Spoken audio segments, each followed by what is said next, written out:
Assalamualaikum warahmatullahi wabarakatuh. Alhamdulillahi rabbil alamin. Wassalatu wassalamu ala asrofil anbiya wal mursalin wa ala alihi wa ashabi ajma'in. Pertama dan yang paling utama, marilah kita panjatkan puji syukur kita kehadirat Allah Subhanahu wa taala, Tuhan yang Maha Kuasa. Berkat rahmat dan karunia-Nya kita dapat diberikan kesehatan, dan juga salawat dan salam kita hadiahkan kepada junjungan kita Nabi Muhammad SAW. Semoga syafaat beliau kita terima di yaumil akhir kelak. Amin amin ya rabbal alamin. Yang saya hormati yaitu Ibu dosen pengampu manajemen perubahan, Ibu Nuri Aslami MSI, dan yang saya banggakan kawan-kawan sekalian. Mungkin kita langsung aja masuk ke konsep perancangan serta menghasilkan contoh model kasus berdasarkan kajian isu-isu ekonomi manajemen yang dibawakan oleh Aditya Rahman Ginting, Bunga Dwi Anjani, dan Suci Andini Kusuma. Pengertian analisis perubahan. Menurut pemahaman Kaufman, ia mendefinisikan bahwa analisis kebutuhan adalah proses yang harus dilakukan untuk menyelidiki apa yang telah terjadi di dalam kondisi yang aktual, yang merupakan suatu kegiatan sebagai analisis kebutuhan. Ketidakseimbangan ini dianggap paling diutamain untuk segera diteliti kembali apa yang sebenarnya muncul dari kebutuhan yang timbul, sehingga kita dapat mencari solusi dan dapat mengatasi ketidakseimbangan yang muncul dan dapat diteliti lagi. Dengan demikian, analisis kebutuhan perubahan merupakan hal yang terjalin. Tujuannya untuk melalui analisis ini hanya pada penemuan atas ketidakseimbangan yang terjadi, tetapi pengenalan atas penyebab ketidakseimbangannya sebenarnya dapat diidentifikasi. Kemudian setelah itu direkomendasi sebagai cara untuk dapat memenuhi kebutuhan yang diberi sehingga dapat munculnya hasil ideal yang diharapkan. Setiap organisasi atau perusahaan pasti memiliki kebutuhan untuk melakukan perubahan agar dapat tetap relevan dan berkembang sesuai dengan kebutuhan pasar dan lingkungan bisnis.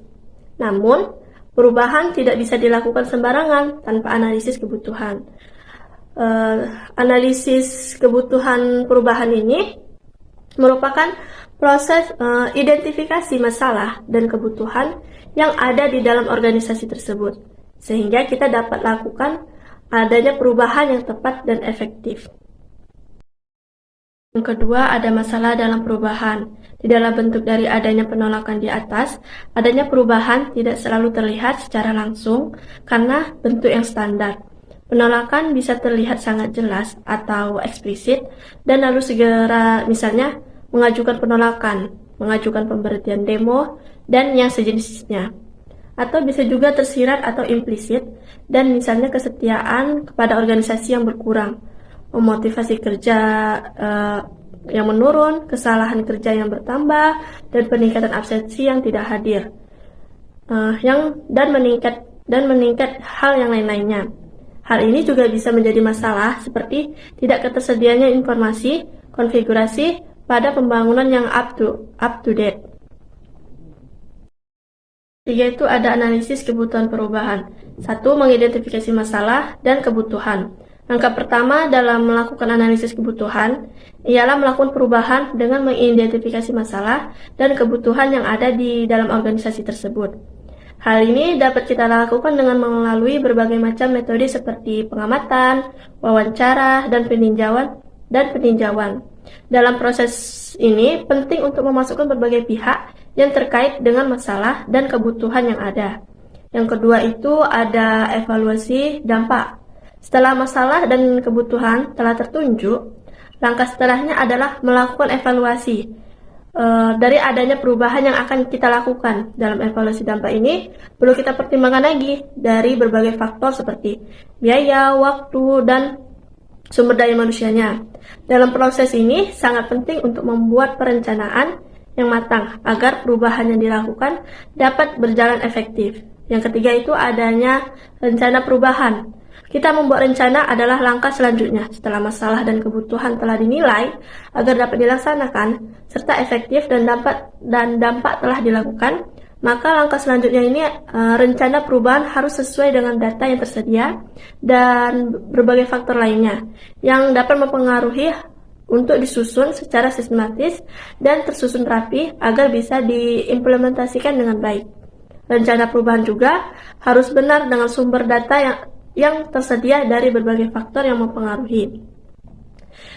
Yang keempat itu ada implementasi atau penerapan dari perubahan. Setelah selesai melalui revisi, langkah selanjutnya adalah menentukan seberapa penting untuk berkomunikasi dengan berbagai organisasi yang bisa terhubung dengan perubahan. Selama berproses ini, selain itu pantauan dan evaluasi harus dilakukan untuk menentukan apa perubahan yang dilakukan. Berhasil atau tidak, maka langkah setelahnya itu adalah melakukan implementasi atau penerapan perubahan. Di proses ini, penting untuk kita melibatkan semua pihak yang terkait dengan perubahan tersebut.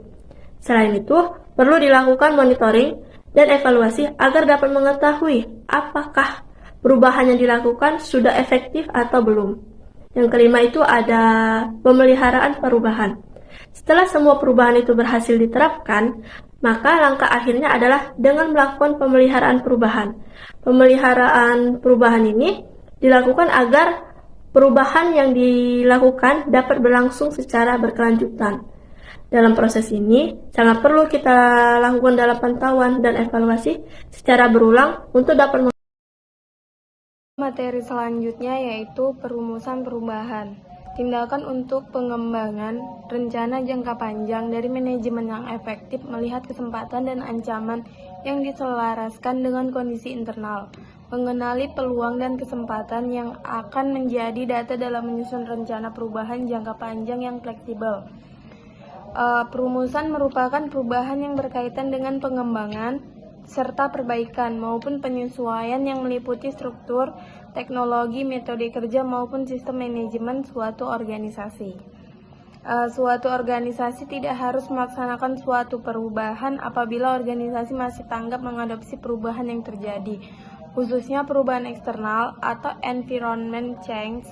Terdapat tahapan strategi untuk memenuhi beberapa tujuan dari suatu organisasi untuk mengantisipasi perubahan. Tahapan tersebut terdiri dari 1. Melakukan pengkajian, 2. Melakukan identifikasi, 3. Menetapkan perubahan, 4. Menentukan strategi, 5. Melakukan evaluasi. Itu saja yang bisa saya sampaikan. Terima kasih. Baiklah, kita masuk ke perencanaan proyek. Dalam istilah, proyek merupakan suatu hal yang dapat menjadikan sebuah kriteria tertentu yang bersifat khusus dan memperoleh hasil yang khusus juga. Sifat serba khusus yang dimaksud yaitu jika sebuah pekerjaan telah diselesaikan dalam jangka waktu yang relatif lebih pendek, maka pekerjaan tersebut telah selesai dikerjakan bahkan dapat diberhentikan.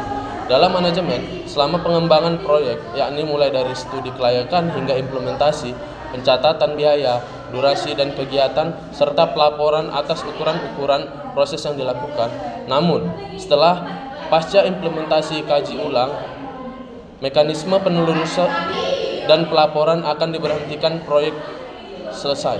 Berdasarkan ciri-ciri di atas, bisa disimpulkan bahwasanya proyek yaitu 1. Memiliki tujuan yang sifatnya khusus, yang 2. Standar kerja mutu yang telah ditetapkan, yang 3. Bersifat sementara, yang keempat sekali pakai dan tidak rutin.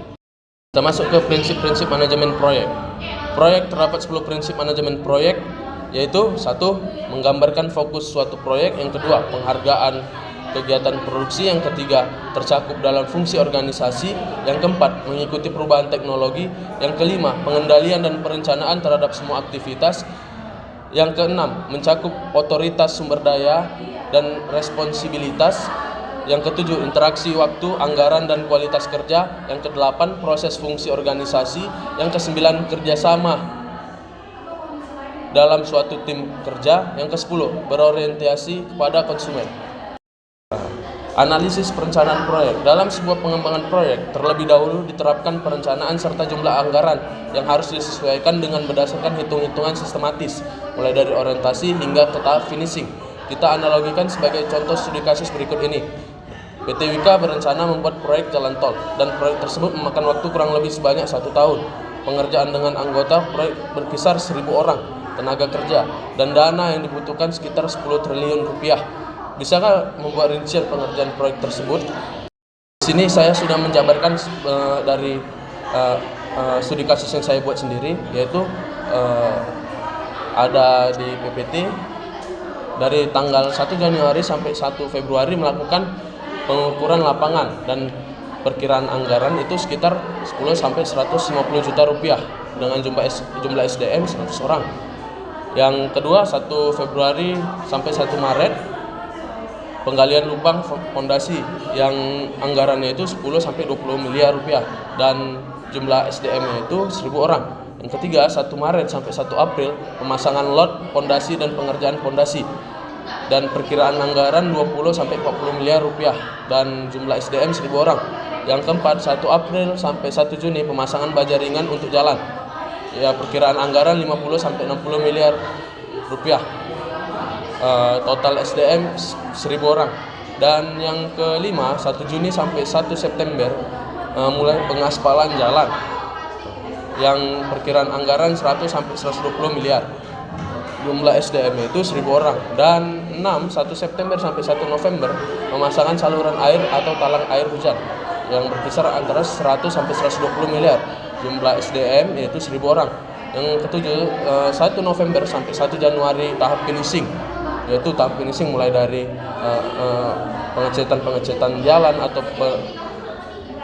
tahap finishing yang perkiraan anggarannya itu 10 miliar dan jumlah SDM 1000 orang. Nah, di sini dengan catatan gaji EDM kita buat rumusnya yaitu U dengan 5 sampai 10 juta per orang sama per bulan. Nah, dalam sebuah studi kasus seperti ini kita simpulkan bahwasannya dapat menarik sebuah rumus yaitu U beban gaji, A anggaran, X jenis pekerjaan, Y perkiraan anggaran yang dibutuhkan, Z sumber daya manusia. Terima kasih. Hanya itu saja yang bisa saya sampaikan. Wabillahi taufiq wa hidayah. Assalamualaikum warahmatullahi wabarakatuh.